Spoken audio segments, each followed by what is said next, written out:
Let's look at how to make some ribs on the Charbroil oilless turkey fryer. Not turkey, ribs. Didn't see a lot of videos on YouTube how to do this, so I thought I'd give it a shot. So I started out with the Swift Premium Pork Loin back ribs, basically baby back ribs, about 3 pounds, almost. And first thing I did was basically take them out of the package, wash them off. These were pretty lean. I didn't have to take much fat off of them. And then I pulled the membrane off.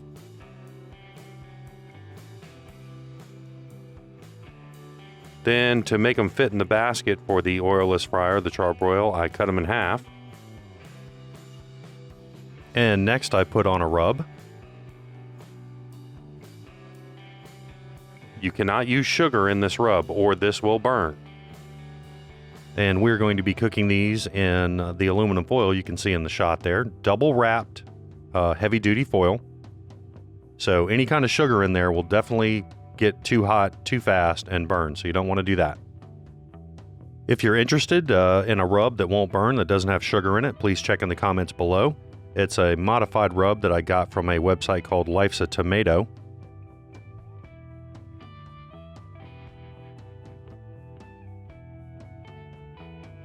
So double wrapping it in foil here after putting the rub on.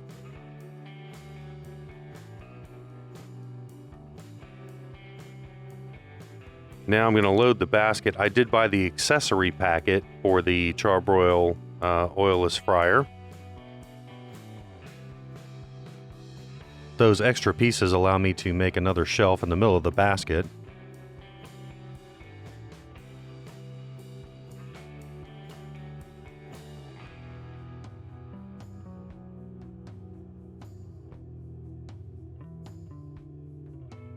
Now this is the bottom of the other part of the accessories I bought, the kebab holder.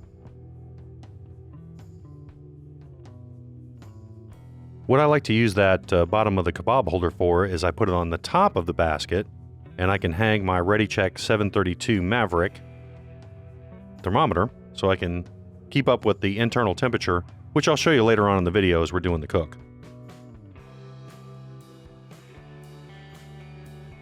I'm just going to wrap the wire around the top there and drop the probe down in. Make sure it's not touching anything. All I'm trying to do is get the temperature of inside the cooker. I preheated the Charbroil cooker for 15 minutes before I went to put the ribs in. Now we're just going to drop them in there and get started cooking.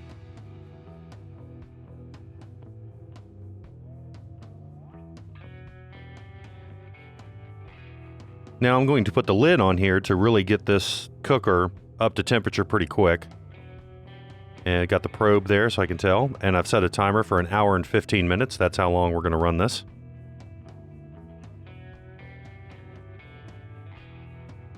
So after about 10 minutes, the cooker got up to temp at about 400, as you can see, 408 degrees, around in that area, kind of fluctuating back and forth. I wanted to stay somewhere between about 375 and maybe 400. So I ended up taking the top off to let some of that heat out. Of course, they tell you Charbroil says to cook without the lid on. And you only need the lid on to crisp up the skin when you're doing a turkey, you know, in the last 20 minutes of the cook. And as you can see, I put the lid back on, it got up to 430. I took the lid back off so I could get it back down to 400. I just want to give you an idea of how hot this cooker will get if you leave that top on. And if you don't have a thermometer in there to have some kind of idea what you're running. So temperature control, basically you're regulating it by putting that mesh lid on and off. Doesn't seem like it would do much, but it does a whole lot. So as you can see now, we've got it down to about 378. That's kind of where I wanted to stay. Around, like again, 375 to 400. All right, we're almost done here. That is the 1 hour and 15 minute timer. I just wanted to show you how I sauced the first part. So I took the top layer off, took the shelf, the little shelf out that I made. So that's what it looks like coming out of the foil, which I was really happy with how much it was steaming. You can see how much liquid that only came out of the ribs. There was no other liquid I put in. So I put some fresh foil on there, and basically I just put barbecue sauce on the top of the ribs. And we're going to put all this back in the cooker for about 15 minutes just to tighten that sauce up.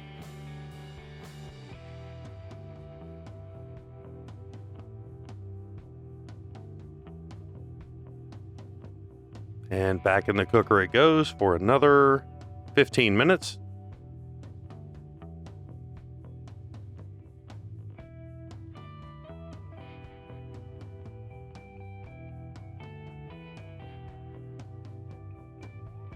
And here they are out of the cooker. They look fantastic.